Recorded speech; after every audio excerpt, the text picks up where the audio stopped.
యేసుక్రీస్తు ఈ లోకంలోకి వచ్చిన తర్వాత అంటే శరీరధారిగా ఈ లోకంలోకి వచ్చిన తర్వాత ఆయన దేవాతి దేవుణ్ణి ఈ లోకంలో ఉన్న మనుషులందరికీ తండ్రిగా పరిచయం చేశాడు. ఏం చేశాడు? యేసుక్రీస్తు తండ్రిని, దేవాతి దేవుణ్ణి, దేవుడైన తండ్రిని అందరికీ కూడా ఎట్లాగా పరిచయం చేశాడు? తండ్రిలాగా పరిచయం చేశాడు. అంతకు మునుపు పాత నిబంధన కాలంలో ఉన్న భక్తులందరూ ఎవరు కూడా దేవుణ్ణి తండ్రి అని పిలవగలిగే ధైర్యం వాళ్ళకి లేదు. మీకు అర్థమవుతుందండి?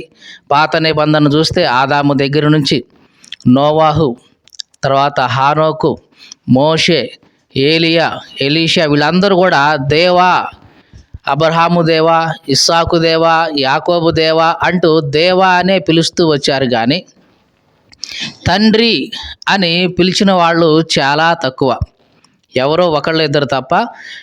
పాత నిబంధనలో ఉన్న భక్తులందరూ కూడా దేవుణ్ణి ఎట్లా పిలిచారు? దేవా అనే పిలిచారు.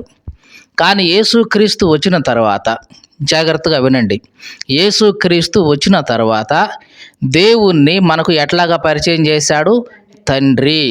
దేవునికి స్తోత్రం కలుగునుగాక. కాబట్టి ఈ క్రైస్తవులుగా మనకున్న ఒక గొప్ప ధన్యత ఏమిటంటే దేవుడు మనకు తండ్రి. ఈ లోకంలో ఏ దేవుడు కూడా తన బిడ్డలకు నేను మీ తండ్రిని అని చెప్పుకోలేదు. కానీ యేసుక్రీస్తు మాత్రం ఇదిగో దేవుడు మనకు తండ్రి, ఇదిగో నేను మీకు తండ్రిని అని ఆయన చెప్పుకుంటూ వచ్చాడు. ఇది లోకంలో క్రైస్తవులుగా మనకున్న గొప్ప ధన్యత అండి. ఇది దేవుణ్ణే తండ్రిగా కలిగి ఉండటం. అందుకనే యేసుక్రీస్తు పరలోక ప్రార్థన లేదా ప్రభువు ప్రార్థన ప్రారంభించేటప్పుడు ఏమని ప్రార్థించమన్నాడు? పరలోకమందున్న మా తండ్రి. జాగ్రత్తగా చూడండి, మా తండ్రి. నా తండ్రి కాదు, అంటే నా ఒక్కడికే తండ్రి కాదు, ఈ లోకంలో ఉన్న మనందరికీ కూడా ఆయన తండ్రి. దేవుడు నీకు ఎవరు? తండ్రి. చాలామందికి క్రైస్తవులుగా మారు మనసు పొందినా, దేవుని సన్నిధికి వస్తున్నా, ప్రార్థన చేస్తున్నా, దేవునితో సహవాసంలో ఉన్నా ఈ స్పృహ రాదు. మీకు అర్థమైందండి? ఈ స్పృహ రాదు. దేవుడు నాకు తండ్రి అనే స్పృహ రాదు చాలామందికి. ఎప్పుడైతే ఈ స్పృహ నీలోకి వస్తుందో నిజంగా నీవు ఆత్మ సంబంధమైన వ్యక్తిగా మలచబడతావు. ఈ మాట అర్థమైందండి? దేవుడు నీకు తండ్రి అనే మనసు ఎప్పుడైతే నీ హృదయంలో బాగా నాటుకొని పోయి ఉంటుందో నిజంగా నీవు ఆత్మ సంబంధమైన వ్యక్తిగా మార్పు చెందుతావు. ఎట్లాగా? దేవుడు నీకు తండ్రి అయినప్పుడు ఇక ఈ లోకంలో ఉన్న నీ శరీర సంబంధమైన తల్లి, తండ్రి, బంధువులు, స్నేహితులు వీరు శరీర సంబంధులు. నిజానికి నన్ను ఈ లోకంలో సృష్టించిన నిజమైన నా తండ్రి ఎవరంటే దేవుడే అని నీకు ఎప్పుడు కూడా మనసులో స్ట్రైక్ అవుతూ ఉంటుంది. ఇంకొకటి, దేవుడు నీకు తండ్రి అనే మనసు నీ హృదయంలోకి వస్తే దేని గురించి కూడా నీవు పరితపించిపోవు, దేని గురించి కూడా బహుగా ఆలోచించి కురింగిపోవు, దేని గురించి కూడా మదనపడి కృషించిపోవు. ఎందుకంటే నీ తండ్రి ఎటువంటి వాడంటే సమస్తము ఎరిగినవాడు, నీ హృదయ ఆలోచన ఎరిగినవాడు, నీ భవిష్యత్తును ఎరిగినవాడు. నువ్వు ఇప్పుడేమవుతావో, సంవత్సరం తర్వాత ఏమవుతావో, 10 సంవత్సరాల తర్వాత ఏమవుతావో, చనిపోయిన తర్వాత నువ్వు ఎక్కడుంటావో ఇవన్నీ ఎరిగినవాడు నీ తండ్రి. కాబట్టి నువ్వు ధైర్యంగా ఉంటావు. ఈ మాట అర్థమైందండి? దేవుడు నీకు తండ్రి అని నీవు గ్రహిస్తే, నమ్మితే, ఆ హృదయం నీకుంటే నువ్వు ఎప్పుడు కూడా ధైర్యంగా ఉంటావు.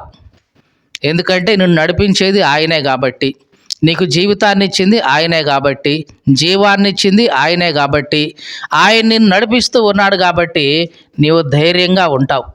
కొన్నిసార్లు కష్టం వస్తుంది, అయినా సరే ధైర్యంగా ఉంటావు. నష్టం వస్తుంది, అయినా సరే ధైర్యంగా ఉంటావు. శ్రమలు వస్తాయి, ఇరుకులు, ఇబ్బందులు, శోధనలు ఇవన్నీ వస్తూనే ఉంటాయి. అయినా సరే నన్ను నడిపించే నా తండ్రి ఉన్నాడు, నేనేమీ భయపడను. ఒకసారి ఒక ఓడ సముద్రం మీద వెళుతూ ఉందంట. అలా వెళుతున్న ఆ సమయంలో ఆ ఓడ ప్రమాదానికి గురవుతూ ఉంది. చుట్టూ ఉన్న వాళ్ళు కూడా చాలా అతలాకుతలం అవుతూ ఉన్నారు, చాలా కంగారు పడుతూ ఉన్నారు. ఆ ఓడ చాలా ప్రమాదకరమైన పరిస్థితుల్లో ఉంది. చాలామంది ఆందోళన చెందుతూ ఉన్నారు, భయపడతా ఉన్నారు, టెన్షన్ పడతా ఉన్నారు. ఏమవుద్దో, అసలు మనం ఆ దరికి పోతామో లేదో అని భయపడతా ఉన్నారు. ఆ సమయంలో ఆ ఓడలో ఉన్న ఒక చిన్న అమ్మాయి హ్యాపీగా అటు ఇటు ఎగురుతూ ఎగురుతూ తిరుగుతూ ఆడుకుంటుంది. ఇట్లాగా ఆ చిన్న అమ్మాయి హ్యాపీగా అటు ఇటు తిరుగుతూ ఆడుకుంటూ చూసిన ఆ పెద్దోళ్ళు ఆ అమ్మాయిని పిలిచి, అమ్మాయి నీకు అసలు ఏం భయం లేదా బొత్తిగా? ఏం జరుగుతుంది అనుకున్నావు? ఈ ఓడ అటు ఇటు కదిలిపోతూ ఉంది, ఏదైనా ప్రమాదం జరుగుతుందని మేము ఎంతగా భయపడుతుంటే అసలు నీకు భయమే లేనట్టుంది అసలు అని ఆ అమ్మాయిని గద్దిస్తే, అప్పుడు ఆ చిన్నపిల్ల అంది ఏమని, నేనేమి భయపడను, నాకు భయపడాల్సిన అవసరం కూడా లేదు. అదేంటి అట్లా అంటావంటే, ఆ ఓడ నడిపేది ఎవరు అనుకున్నావు? మా నాన్నే. నేను ఈ ఓడలో ఉన్నాన సంగతి ఆయనకు తెలుసు. కాబట్టి ఎట్లాగైనా సరే ఈ ఓడ క్షేమంగానే వెళ్తుంది. ఎందుకంటే నేను ఇక్కడ ఉన్నానన్న సంగతి, ఈ ఓడలో ఉన్నానన్న సంగతి మా నాన్నకు తెలుసు. కాబట్టి నన్ను క్షేమంగానే ఆ దరికి చేరుస్తాడు తప్ప నాకు ఏ మాత్రం కూడా ఆయన హాని కలుగజేయడు. ఇది ఆ చిన్నపిల్లకున్న ధైర్యం, ఆ తండ్రి మీద తనకున్న నమ్మకం. ఈ మాటలు వింటున్న నా ప్రియ సహోదరి సహోదరుడా, దేవుని మీద నీకు అట్లాంటి నమ్మకం ఉంటే నీవు ఎప్పుడూ కూడా భయపడవు. మీకు అర్థమైందండి ఈ మాట? దేవుడు నాకు తండ్రి, నన్ను నడిపించేవాడు, నాకు ఏ కష్టం వచ్చినా నష్టం వచ్చినా సరే ఆయన దగ్గరుండి చూసుకుంటాడు. ఈ హృదయం, ఈ మనసు కనుక నీలో ఉంటే నీవు దేనికి భయపడవు. ఈ లోకంలో ప్రమాదం వచ్చిందా, ఓకే, నా తండ్రి ఉన్నాడు, దీని నుంచి విడిపిస్తాడు. నష్టం వచ్చిందా, నా తండ్రి ఉన్నాడు, దీని నుంచి విడిపిస్తాడు. కష్టం వచ్చిందా, నా తండ్రి ఉన్నాడు, దీని నుంచి విడిపిస్తాడు. కాబట్టి వీటన్నిటి నుంచి విడిపించగలిగిన తండ్రి నాకున్నాడు, నేనేమీ భయపడను. నిజంగా ఇట్లాంటి మనసు నీకుంటుంది ఎప్పుడండి? దేవుడు నీకు తండ్రి అనే మనసు నీలోకి వచ్చినప్పుడు. మనం ప్రార్థన చేస్తున్న ప్రతిసారి ఈ మనసు మన హృదయంలోకి రావాలి. ఏమిటి? దేవుడు నాకు తండ్రి, నేను మోకరించి ప్రార్థిస్తే ఆయన వింటాడు, విని నాకు సమాధానం ఇస్తాడు, నేను పెట్టే ప్రతి మొర్ర ఆయన వింటాడు. ఈ మనసు నీలోకి వస్తుంది. అందుకని యేసుక్రీస్తు తండ్రిని ఎట్లాగా పరిచయం చేస్తున్నాడంటే, దేవుణ్ణి ఎట్లా పరిచయం చేస్తున్నాడంటే తండ్రిగా పరిచయం చేస్తున్నాడు. ఏమని ప్రార్థించమంటున్నాడు? ఎలాగ ప్రార్థించమంటున్నాడు? పరలోకమందున్న మా తండ్రి అనండి. దేవుడు మీకు తండ్రి. పాత నిబంధనలో ఒకప్పుడు దేవా దేవా దేవా అంటూ పిలిచారు వాళ్ళు. కానీ ఇప్పుడు నువ్వు దేవాక అని అవసరం పని లేదు, ఆయన దేవుడే. అంతకు మించి నీకు ఇప్పుడు ఏమయ్యాడంటే ఆయన నీకు తండ్రి అయ్యాడు. కాబట్టి నువ్వు ఇప్పుడు తండ్రి అని పిలువు. దేవా అంటే మీ మధ్య ఉన్న రిలేషన్ ఎట్లా ఉంది? చాలా దూరంగా ఉంది. కానీ ఇప్పుడు దేవుడు నీకు ఎంత సమీపంగా వచ్చాడంటే తండ్రిలాగా వచ్చాడు. అంత దగ్గరగా దేవుడు నీకు వచ్చాడు. మీరు జాగ్రత్తగా చూడండి. ఏ వ్యక్తి అయితే ఈ లోకంలో దేవునితో ఒక మంచి సంబంధం ఉంటుందో, మీకు అర్థమైందా? మళ్ళీ చెప్తున్నాను. ఏ వ్యక్తికి అయితే ఈ లోకంలో దేవునితో మంచి సంబంధం కలిగి ఉంటుందో ఆ సంబంధాలు రెండు రకాలుగా ఉంటాయి. ఒకటి, దేవుడికి భక్తుడికి మధ్య ఉన్న సంబంధం ఒకటి ఉంటుంది, తండ్రికి కుమారునికి మధ్య ఉండే సంబంధం ఒకటి ఉంటుంది. మీకు అర్థమైందండి? దేవునికి భక్తుడికి ఉండే సంబంధం వేరు, తండ్రికి కుమారునికి మధ్య ఉన్న ఆ సంబంధం, ఆ రిలేషన్ వేరుగా ఉంటుంది. యేసుక్రీస్తు సిలువ మీద ఉన్నప్పుడు ఆయన ఏమని పలికాడంటే, నా దేవా నా దేవా నన్నెందుకు చెయ్యి విడిచావు అని పలికాడు. అంతకు మునుపు యేసుక్రీస్తు మత్తయి సువార్త 5వ అధ్యాయంలో కానివ్వండి, 6వ అధ్యాయం, 7వ అధ్యాయం, ఈ అధ్యాయాలన్నింటిలో కూడా బోధించిన ప్రతిసారి కూడా దేవుణ్ణి తండ్రి తండ్రి, పరలోకమందున్న మా తండ్రి, ఇదిగో మీ తండ్రి అంటూ పరిచయం చేసిన యేసుక్రీస్తు సిలువలో నా దేవా నన్నెందుకు చేయి విడిచావు అన్నాడు. జాగ్రత్తగా చూడండి. అంటే అప్పటి వరకు తండ్రి తండ్రి అని పిలిచిన యేసుక్రీస్తు సిలువ మీద తండ్రి తన చేయి వదలగానే ఇప్పుడు ఆయన్ని ఏమని పిలుస్తున్నాడు? దేవా అని పిలుస్తున్నాడు. అంటే తండ్రికి కుమారుడికి మధ్య ఉన్న సంబంధం ఏమైంది? దూరం అయ్యింది. ఈ మాటలు వింటున్న నా ప్రియ సహోదరి సహోదరుడా, జాగ్రత్త. దేవునికి నీకున్న సంబంధం ఎట్లాంటిది? తండ్రికి కుమారునికి మధ్య ఉన్న సంబంధం లాగా ఉందా? Well and good. నువ్వు ఒక మంచి ఆత్మీయమైన స్థితిలో ఉన్నట్లే. లేదండి, ఆయన దేవుడు, నేను భక్తుణ్ణి, ఆయన దేవుడు, నేను సేవకుణ్ణి, ఇంతేనండి మా మధ్య సంబంధం ఇదే అని అనుకున్నావా, నీకు దేవునికి అంత సహవాసం సంబంధం లేదన్నమాట. పాత నిబంధన లాంటి సహవాసం అది. కానీ క్రొత్త నిబంధన వచ్చిన తర్వాత దేవుడు నీకేమయ్యాడు? తండ్రి. ఇక ఇంకా ఆలోచన అక్కర్లేదండి, దేవుడు నీకు తండ్రి. ఒకసారి ఒక అక్షరం మొక్క రాని ఆమె, ఎంత చెప్పినా ఏమీ అర్థం చేసుకోలేని ఆమె ఒకసారి ఒక సేవకుని దగ్గరికి వచ్చిందంట. ఏమండి, దేవుడి గురించి నాకు చెప్పండి, యేసయ్య గురించి నాకు చెప్పండి, ఒక మాట చెప్పండి అంటే, అమ్మా నీకు ఎంత చెప్పినా మరి నువ్వేం బుర్రకి ఎక్కట్లేదు కదా, సరే నీకు ఒక్క మాట చెప్తాను, జాగ్రత్తగా విను అంటే చెప్పండి అంటే, దేవుడు నీకు నాకు అందరికీ కూడా తండ్రి. దేవుడు నీకు తండ్రి.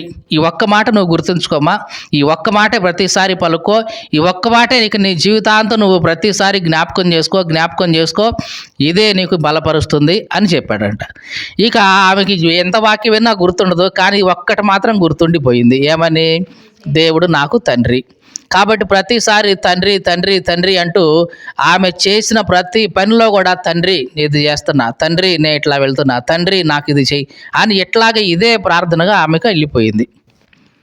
గొప్ప జీవితం జీవించగలిగింది దేవుని కొరకు.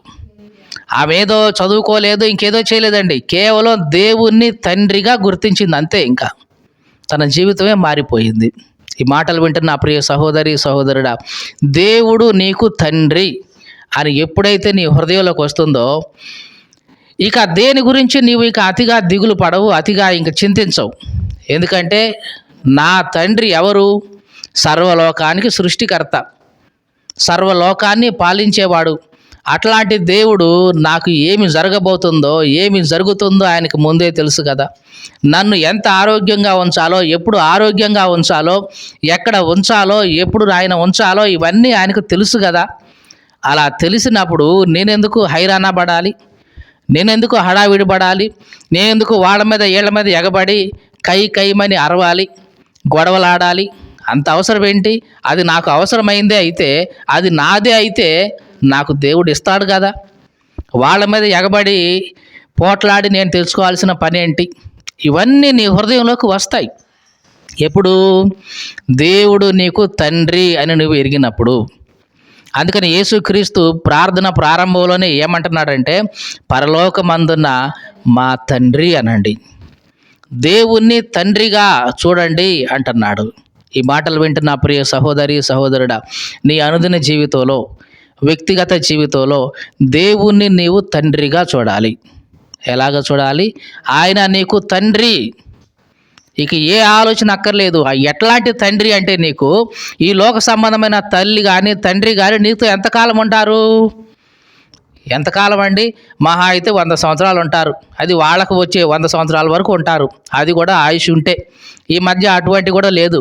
దేవుని వాక్యం ఏముందంటే, కీర్తనలో 90 అధ్యాయాలు ఉంటుంది, మా ఆయుష్ కాలం 70 సంవత్సరాలు, అధిక బలం ఉంటే 80 సంవత్సరాలు, ఇంతే. అంటే 70 లేదా 80. మహా అయితే వాళ్ళు మనతో ఉండేది, మనం వాళ్ళతో ఉండేది. కానీ మన తండ్రి, పరలోకపు తండ్రి మనతో ఎప్పటిదాకా ఉంటాడు? నీవు చనిపోయే అంతవరకు ఈ భూమి మీద నీకు తోడుగా ఉంటాడా? చనిపోయిన తర్వాత కూడా పరలోకంలో నీకు తోడుగా ఉంటాడు. ఆయన నీకు ఎల్లప్పుడూ తోడుగా ఉండేవాడు. కాబట్టి ఆయన ఏమని పిలువబడాడంటే ఇమ్మానుయేలు. ఏం పేరు ఆయనకి ఇచ్చిన పేరు? ఇమ్మానుయేలు. ఆయన మనకు తోడుగా ఉండేవాడు. దేవునికి స్తోత్రం కలుగునుగా. కాబట్టి యేసుక్రీస్తు ఏమన్నాడంటే, ప్రార్థన చేయమన్నాడంటే, పరలోకమందున్న మా తండ్రి అని ప్రారంభించండి, దేవుణ్ణి తండ్రిగా స్పృహ కలిగి ఉండండి అంటున్నాడు. ఆ పరలోకమందున్న మా తండ్రి అని పిలుస్తున్న ప్రతిసారి నీకు ఏ స్పృహ రావాలి? ఆయన పరలోకంలో ఉన్నవాడు. మీ తండ్రి ఎక్కడున్నాడు చెప్పండి? ఎక్కడున్నాడు? పరలోకంలో ఉన్నాడు. నీ తండ్రి పరలోక సంబంధి అయితే నువ్వు ఎవరివి? నువ్వు కూడా అక్కడి వాడివే కదా. అంతకుముందు కూడా చాలాసార్లు చెప్పాను, నీ తండ్రి అమెరికా వాడైతే నువ్వు కూడా ఎటువంటి వాడివి? అమెరికా సంబంధించిన వాడివి అవుతావు, కానీ ఇండియాకి సంబంధించిన వాడివి కాదు కదా. నీ తండ్రి పరలోక సంబంధి అయితే, పరలోకంలో ఉండేవాడైతే నీవు కూడా ఎక్కడ ఉండాల్సిన వాడివి? పరలోకంలో ఉంటావు. మరి ఈ భూమి మీద ఎందుకు ఉన్నావు? ఏదో పని కోసం వచ్చావు. ఒక 100 సంవత్సరాలు ఈ భూమి మీద యాత్ర చేయడం కోసం వచ్చావు. ఈ యాత్ర చేసిన తర్వాత మళ్ళీ నువ్వు ఎక్కడ ఉండాలి? నీ తండ్రితోనే ఉండాలి. ఇది మనకు అర్థమైతే మనం జాగ్రత్త పడదాం. అంటే మనం ఈ లోకానికి వచ్చింది కేవలం యాత్ర చేయడానికి. ఈ లోకమంతా ఏందంటున్నాం? ఒక యాత్ర, ఒక టూర్ లాగా. 3 నాళ్ళ ముచ్చట. ఏందంటున్నాం? 3 నాళ్ళ ముచ్చట అని చాలామంది కవులు ఇట్లా పాడుతూ ఉంటారు. అంటే ఈ కొద్ది సమయమే, తర్వాత ఎక్కువ సమయం ఎక్కడ ఉండాలి? ఇక నువ్వు పరలోకంలో ఉండాలి. ఇది ఎట్లాంటిదంటే ఒక టూర్ లాగా. టూర్ చేసేవాళ్ళు ఎంతకాలం టూర్ చేస్తారు? యాత్ర చేసేవాళ్ళు మహా అయితే 2 రోజులు, 3 రోజులు, ఒక వారం, ఒక నెల, 2 నెలలు, 3 నెలలు అంతే. తర్వాత మళ్ళీ వాళ్ళ ప్లేస్కి వాళ్ళు రావాల్సిందే, ఎంత దూరం వెళ్ళినా. పరలోకం నుంచి ఈ భూమి మీదకి ప్రతి మనిషి దేనికోసం వచ్చాడు? ఈ యాత్ర చేయడానికి వచ్చాడు. యాత్ర చేసిన తర్వాత మళ్ళీ ఎక్కడికి వెళ్ళాలి? అక్కడికే వెళ్ళాలి, ఎటువంటి సందేహం లేదు. ఎక్కడికి నిజంగా అక్కడికే వెళ్తారు అందరూ. ఇప్పుడు జాగ్రత్తగా వినండి ఈ ప్రశ్న. మనమందరం ఎక్కడ వాళ్ళం? పరలోకం నుంచి ఈ భూమి మీదకి వచ్చాం. మళ్ళీ మనము సరిగ్గా పరలోకానికే వెళ్తామా? పరలోకానికే వెళ్తామా? ఏమో. మీకు అర్థమైందండి ఈ మాట? పరలోకం నుంచి భూమి మీదకి వచ్చాం, సరే, యాత్ర ముగించాం, సరే, అయిపోయింది. ఈ యాత్ర ముగించిన తర్వాత నువ్వు ఎక్కడికి వెళ్ళాలి? యాక్చువల్గా పరలోకానికి వెళ్ళాలి. కానీ పరలోకానికి వెళ్ళకుండా మార్గం తప్పి నరకానికి కూడా పోతున్నావు కదా ఇప్పుడు. అంటే ఏం జరుగుతుంది? దారి తప్పిపోతున్నావు అన్నమాట. ఏం చేస్తున్నావు? దారి తప్పిపోతున్నావు. ఎందుకని దారి తప్పిపోయావు? ఎందుకంటే ఏ మార్గంలో అయితే వచ్చావో, ఏ ఊరు నుంచి అయితే వచ్చావో ఆ ఊరు మర్చిపోయావు కాబట్టి మార్గం తప్పుతున్నావు. మీకు అర్థమైందండి? చిన్న ఉదాహరణ చెప్తాను. నీవు విజయవాడకు వెళ్ళావు. ఎక్కడి నుంచి పలానా దారిలో పలానా బస్సు ఎక్కి వెళ్ళిపోయావు, విజయవాడ ఉన్నావు. అక్కడ నీ పని అంతా చూసుకున్నావు సాయంకాలం వరకు. నువ్వు ఎట్లాగైతే వచ్చావో ఆ మార్గాన్ని మర్చిపోయావు. ఇంకొకటి, మార్గాన్ని మర్చిపోవడమే కాదు, అసలు నువ్వు ఏ ఊరు నుంచి వచ్చావో ఆ ఊరే మర్చిపోయావు. ఏ ఊరు నుంచి అయితే నువ్వు బయలుదేరి ఆ విజయవాడ వెళ్ళావో ఆ ఊరే మర్చిపోయావు. మరి ఏ ఊరు వెళ్తావు నువ్వు? ఏదో ఊరికి తప్పిపోయి పోతావు. ఇక ఇదే జరుగుతుంది ఈ లోకంలో ఇప్పుడు కూడా. అంటే ఏంటి అర్థం? నువ్వు ఎక్కడి నుంచి వచ్చావో, ఏ ఊరు నుంచి వచ్చావో ఆ ఊరు నువ్వు మర్చిపోయావు, జ్ఞాపకంలో లేదు నీకు. కాబట్టి నువ్వు దారి తప్పిపోతున్నావు, వేరే ఊరికి వెళ్ళిపోతున్నావు. ఈ లోకంలో కూడా మనుషులందరూ కూడా నరకానికి వెళుతున్న కారణం ఇదే. వాళ్ళు ఎక్కడి నుంచి వచ్చారో, ఏ దేశం నుంచి వచ్చారో అది మర్చిపోతున్నారు. మర్చిపోయి ఇష్టం వచ్చినట్లుగా అటు ఇటు దారి తప్పిపోతున్నారు. చివరికి నరకం పాలు అవుతున్నారు.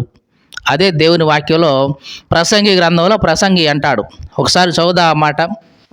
ప్రసంగి గ్రంథం 10వ అధ్యాయం 15వ వచనం. ఊరికి పోవు త్రోవ ఎరుగని వారై బుద్ధిహీనులు తమ ప్రయాస చేత ఆయాస పడుదురు.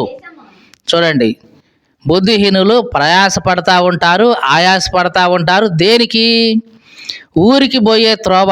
అంటే ఏ ఊరు నుంచి అయితే వాళ్ళు వచ్చారో ఆ ఊరికి పోయే త్రోవ ఏం చేశారంట? వీళ్ళు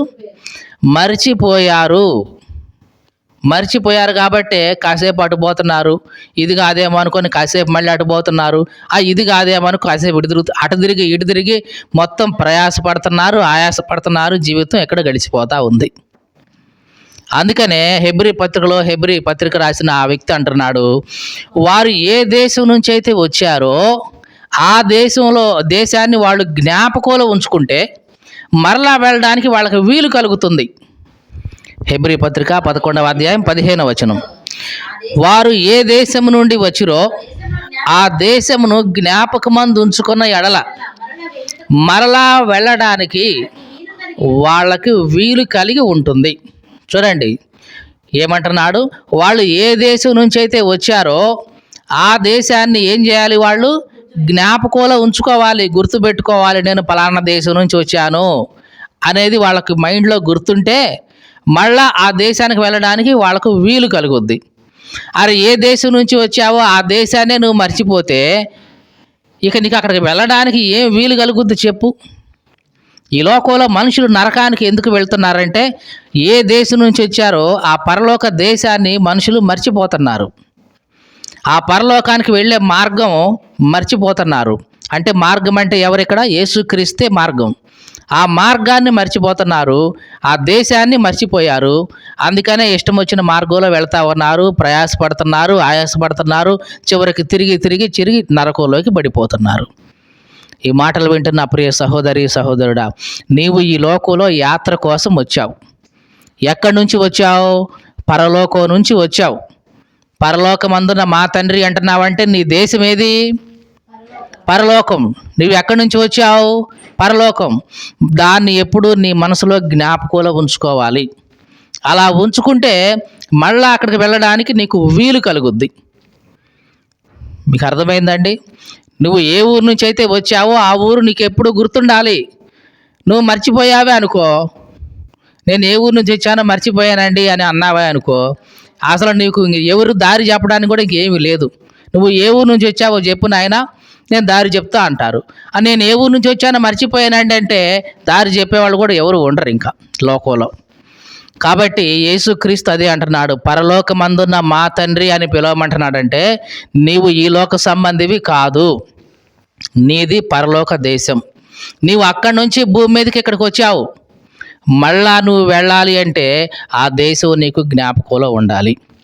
ఆ ఊరికి వెళ్ళే త్రోవ కూడా నీకు జ్ఞాపకంలో ఉండాలి. అలా ఉంటే మళ్ళీ అదే త్రోవలో జాగ్రత్తగా మళ్ళీ ఆ దేశాన్ని చేరుకుంటావు. ఆ దేశాన్ని మర్చిపోతే, ఆ త్రోవ మర్చిపోతే చివరికి నువ్వు ఎటు వెళ్తావు?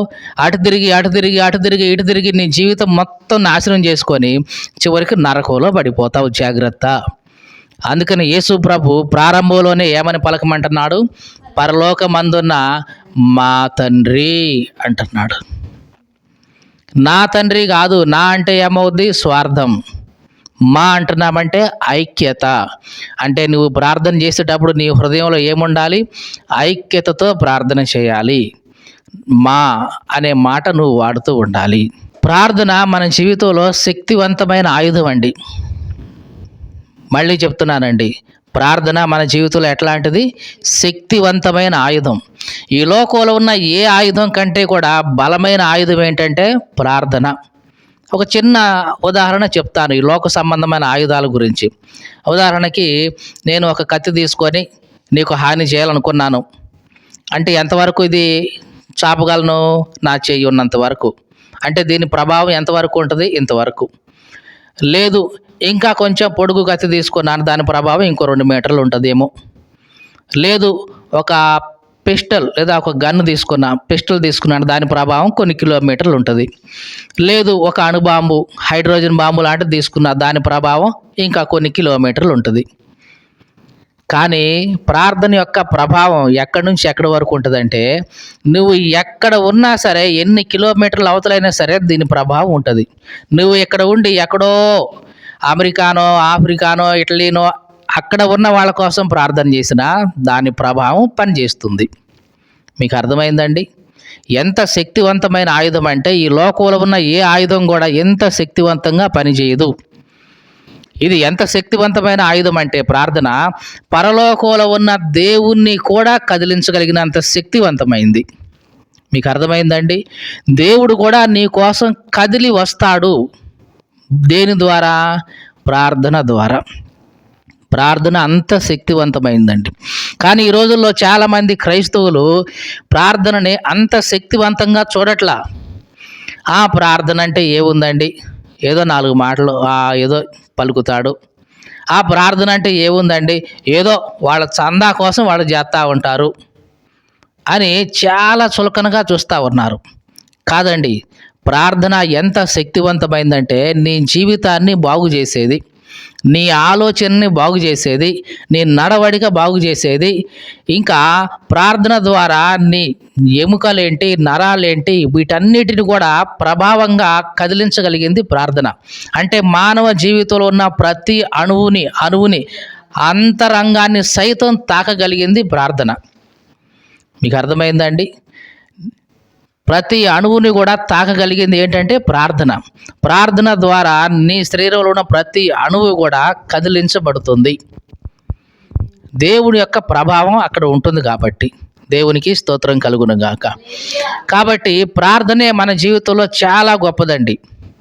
ఏ వ్యక్తి అయితే ప్రార్థనని బలమైన ఆయుధంగా చేసుకుంటాడో ఆ వ్యక్తి నిజంగా చేసే ప్రతి పనిలో విజయం పొందుతాడు. ఇక విజయం పొందడం అంటే చాలామంది ఏమనుకుంటారంటే ఈ లోక సంబంధమైన వాటిని సంపాదించుకోవడమే అనుకుంటున్నారేమో. డబ్బు సంపాదించుకుంటే విజయం, ఉద్యోగం సంపాదించుకుంటే విజయం, ఇళ్ళు సంపాదించుకుంటే విజయం, లేకుంటే స్థలాలు కొనుక్కుంటే విజయం. అంటే ఇక ఈ లోక సంబంధంగా డెవలప్ అయితే అదే విజయం అని అనుకుంటున్నారు చాలామంది. విజయం అంటే అది కాదండి. ఇదే విజయం అనుకుంటే మనకంటే అన్యులు చాలామంది మనకంటే చాలా సంపాదిస్తున్నారు ఈ లోకంలో. అది కాదండి.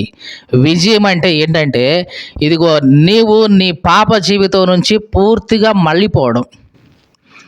మీకు అర్థమవుతుందండి? నీ పాత జీవితం నుంచి పూర్తిగా మళ్ళడం, పరిశుద్ధత వైపు అడుగులు వేయటం, పరలోకమందున దేవుని చేరుకునేలాగా ఈ లోకంలో నీ మార్గాన్ని సరళం చేసుకోవటం. ఇది నిజంగా విజయ మార్గం అంటే. విజయ మార్గం అంటే మీకు అర్థమవుతుందండి? విజయ మార్గం అంటే నువ్వు పాపాన్ని సంపూర్ణంగా వదిలేసి నీ మార్గాన్ని దేవుని వైపు తిప్పుకొని ఆయన కలుసుకొని ఆయనతో నడుస్తూ ఈ లోకంలో పరలోకం చేరడాన్నే విజయం అంటాం. అంతేగాని ఈ లోకంలో ఏదో 4 డబ్బులు సంపాదించుకుంటే విజయం కాదు, ఏదో 4 ఇళ్ళు కొనుక్కుంటేనో స్థలాలు కొనుక్కుంటేనే ఇది విజయం కాదండి. ఇది విజయం అయితే చాలామంది ఈ లోకంలో విజేతలే. మనకంటే అన్యులైతే ఇంకా చాలా విజయాలు అన్నట్లు లెక్క కాదండి. దేవుని భయమే మనకు ఐశ్వర్యం ఈ లోకంలో. దేవుని వాక్యం సెలవిస్తుంది ఏంటంట, యెహోవా భయమే వాళ్ళకు ఐశ్వర్యం. ఈ లోకంలో నీవు నేను సంపాదించే ఐశ్వర్యం ఏమిటంటే దేవుడే. దేవుణ్ణి సంపాదించుకో, అదే నీకు ఐశ్వర్యం. దేవుని భయం నీ పిల్లలకు సంపాదించి పెట్టుకో, అదే వాళ్ళకు ఐశ్వర్యం. చాలామంది వాళ్ళ పిల్లల కోసం ఏం చేస్తూ ఉంటారంటే సంపాదిస్తారు, సంపాదించి బ్యాంకులో ఇదిగో మా పిల్లల కోసం ఇది, లేదా మా పిల్లల కోసం ఈ స్థలాలు, లేదా మా పిల్లల కోసం ఈ ఇళ్ళు, మా పిల్లల కోసం ఇదిగో ఇవన్నీ నేను సంపాదించా అనుకుంటారు. కానీ చివరికి ఆ సంపాదించింది ఏది కూడా వాళ్ళకు ఉపయోగపడదు. సరిగదా? వాళ్ళు నాశనం అవడానికి ఆ సంపాదనే కొన్నిసార్లు కారణమవుతూ ఉంటుంది. మాకు తెలిసిన ఒక వ్యక్తి ఉన్నాడు. ఆయన వాళ్ళ పిల్లల కోసం చాలా కష్టపడ్డాడు. ఎంత కష్టపడ్డాడంటే ఆయన ఒక ఫ్యాక్టరీలో పనిచేస్తాడు, సిమెంట్ ఫ్యాక్టరీలో ఫిట్టర్గా. తన జీవితాంతం కూడా అక్కడే పనిచేస్తూ వచ్చాడు, ఓటీలు చేస్తూ. ఆ సౌండ్ కూడా బాగా వస్తుంది. ఆ సౌండ్ ఉన్నా సరే పనిచేశాడు. కానీ ఇద్దరు పిల్లగాళ్ళు ఉన్నారు, ఆడపిల్లలు ఉన్నారు. వాళ్ళకి పెళ్ళిళ్ళు చేశాడు, అంతా చేశాడు, వాళ్ళకి ఇల్లు ఇవన్నీ సిద్ధం చేశాడు. చివరికి ఆయన పరిస్థితి ఎట్లాగైందంటే ఇంత సంపాదించి పెట్టిన కొడుకులు కూతుర్లు కూడా ఆయన దగ్గరకు రానివ్వక, ఉన్న ఒక్కగానొక్క కొడుకు కనీసం ముద్ద వేయడానికి దిక్కు లేక ఆయన అధ్వాన్నమైన పరిస్థితి వచ్చేసింది చివరి దశలో ఆయనకి. దీనికి అంతటికీ కారణం ఏంటి? సంపాదించాడు కదా, బోల్డంతా పోగేశాడు కదా, పిల్లలకి ఇచ్చేశాడు కదా. మరి ఇచ్చింది మరి వాళ్ళు తీసుకొని తండ్రిని ప్రేమగా చూశారా? లేదండి. ఇదే కాదు, నువ్వు కొన్ని కోట్లు సంపాదించి నీ కొడుకు చేతిలో పెట్టినా వాడు నిన్ను ప్రేమగా చూడలేడు. మరి ఎప్పుడు చూస్తాడండి? ఎప్పుడు చూస్తాడంటే దేవుని భయం వాడి హృదయంలో ఉంటే అప్పుడు నిన్ను జాగ్రత్తగా చూసుకుంటాడు. మీకు అర్థమవుతుందండి? దేవుని భయం వాడి హృదయంలో ఉంటే అప్పుడు ఇదిగో నా తండ్రి, నేను ఈ స్థితిలో ఉండడానికి, నేను ఈ భూమి మీద ఇంతవరకు ఉండడానికి కారణమైంది నా తండ్రి. నా తండ్రిని నేను గౌరవించుకోవాలి. దేవుడు నాకు నేర్పిన ఇదిగో దేవుని వాక్యంలో దేవుడు నాకు నేర్పుతున్నది ఇదే. నీ తల్లిని తండ్రిని సన్మానించమంటున్నాడు. కాబట్టి వృద్ధాప్యమందున నా తల్లిని కానీ నా తండ్రిని కానీ నేను నిర్లక్ష్యం చేయకూడదు. ఇలా చేస్తే దేవుని ఆజ్ఞకు నేను అవిధేయుడిని అవుతాను అనే భయం వాడి హృదయంలో ఉంటుంది. అప్పుడు జాగ్రత్తగా నిన్ను చూసుకుంటాడు. మీకు అర్థమవుతుందండి? కాబట్టి ఈ లోకంలో మన పిల్లలకు మనం ఇవ్వగలిగిన ఆస్తి ఐశ్వర్యం ఏదైనా ఉంది అంటే అదేంటి? దేవుని భయం. దేవుని భయం వాళ్ళకే ఆస్తి ఐశ్వర్యంగా ఇవ్వాలండి. అలా ఇవ్వకుండా నువ్వు ఈ లోక సంబంధమైన డబ్బు, బంగారం, వెండి, ఆస్తిపాస్తులు, ఇళ్ళు మొత్తం పోగు చేసి వాడికి ఇచ్చినా సరే వాడు నిన్ను పూరి గుడిసెలో పెట్టేస్తాడు. అక్కడ కూడా ఉంచడు. ఎందుకు అనవసరంగా గుడిసె మాత్రం ఎందుకు, పోయి అడుక్కు తినిపో అని చేతిలో పెడతాడు బొచ్చ. జరుగుతుందండి, లోకంలో జరుగుతుంది. మరి ఎందుకని ఇంత కష్టపడ్డా కదా? ఎంత కష్టపడినా సరే నిన్ను నీ కొడుకు వృద్ధాప్యంలో చూడాలి అంటే తప్పనిసరిగా వాడికి నువ్వు ఏమి ఇవ్వాలి? దేవుని భయం అనే ఐశ్వర్యం నువ్వు ఇవ్వాలి మొట్టమొదటి నుంచి. అలా ఇస్తేనే వాడు నిన్ను జాగ్రత్తగా చూసుకుంటాడు. అదే నిజంగా ఈ లోకంలో ఐశ్వర్యం అంటే. కానీ లోకంలో చాలామంది వాళ్ళ పిల్లలకి దేవుని భయం నేర్పట్లేదండి. దేవుని భయం నేర్పట్ల. మరి కొంతమంది ప్రార్థనకి పొమ్మన్నా, ప్రార్థనకి రమ్మన్నా, ఏందండి ప్రార్థన, మా ఆవిడికి ప్రార్థన అంత అవసరం లేదులేండి అని ఊరికే చులకనగా చేసేస్తున్నారు. జాగ్రత్త, వాడి నాశనానికి నువ్వే కారణమవుతావు. రేపు వృద్ధాప్యమందు వాడు నిన్ను చూడడు, చూడకపోతే నువ్వే ఏడుస్తూ ఉంటావు. పైగా చెప్పుకుంటా అప్పుడు 10 మందికి, ఏవండి నేను అంత చేశానండి వాడి కోసం, ఇంత చేశానండి, ఇంత సంపాదించానండి, ఇంత చేసినా సరే వాడు కనీసం నన్ను దగ్గరికి రానేయట్లేదండి, వాడి భార్య వాడికి ఎక్కువైందండి, వాడి పిల్లలే వాడికి ఎక్కువయ్యారండి, కనీసం నన్ను ఇంట్లో మూలన కూడా ఉండనీయట్లేదండి అని ఏడ్చుకొని చెప్పుకునే రోజులు వస్తాయి. దీని అంతటికీ కారణం ఏంటంటే దేవుని భయమైన ఐశ్వర్యం నువ్వు ఇవ్వలా. మరి ఏ ఐశ్వర్యం ఇచ్చావు? ఈ లోక సంబంధమైన ఐశ్వర్యం అంతా వాడి చేతిలో పెట్టావు, కానీ దేవుని భయం అనే ఐశ్వర్యం మాత్రం వాడికి ఇవ్వలేదు. కాబట్టి వాడు నిన్ను అట్లాగా వదిలేస్తూ ఉన్నాడు. ఈ మాటలు వింటున్న ప్రియ సహోదరి సహోదరుడు జాగ్రత్త. మనం మన పిల్లలకు ఇవ్వగలిగిన ఆస్తి ఏదైనా ఉంది ఈ లోకంలో అంటే అది దేవుని భయమే. ఇదే వాళ్ళకి జ్ఞానం కూడా. నీ పిల్లలకి ఏదైనా జ్ఞానం నేర్పాలనుకున్నావా? ముందు దేవుని భయం నేర్పు. ఆ దేవుని భయమే వాళ్ళకు జ్ఞానం అవుతుంది చివరికి. ఒక మాట చదువుదాం బైబిల్లో నుంచి. యోబు గ్రంథం 28వ అధ్యాయం 28వ వచనం. మరియు యెహోవా యందలి భయభక్తులే జ్ఞానమనియు దుష్టత్వాన్ని విడిచిపెట్టడమే వివేకమని ఆయన నరులకు సెలవిచ్చాడు. చూడండి, దేవుడు నరులందరికీ ఒకటి మాట చెప్పాడు, సెలవిచ్చాడు. ఏమని? అబ్బాయి, జ్ఞానం జ్ఞానం జ్ఞానం అన్నీ ఏమనుకుంటున్నారు లోకంలో? దేవుని యందు భయభక్తులు కలిగి ఉండండి, అదే మీకు జ్ఞానం. దుష్టత్వాన్ని విడిచిపెట్టండి, అదే మీకు వివేకం. ఇంతే. జ్ఞాన వివేకాలంటే ఏమనుకుంటున్నారేంటి? ముందు దేవుని పట్ల భయము భక్తి ఉండాలి, అది నీకు జ్ఞానం.